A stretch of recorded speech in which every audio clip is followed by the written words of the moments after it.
Hi, my name is Bailey Dixon. Since I was a lad, I always wanted to be a bricklayer. I used to love playing with Legos and building things, but I didn't like school at all.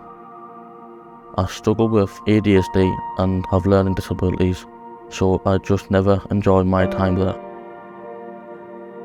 Then I found out about Learning Curve Group. They offered apprenticeship and courses in bricklaying.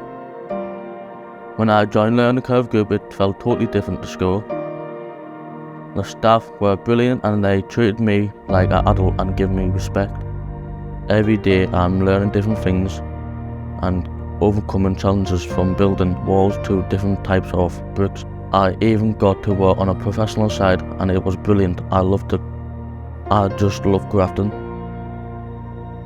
My tutors have been amazing and supported me all the way and always treated me with respect. Learning Curve Group has lightened me up and opened my eyes. It's made me love learning again.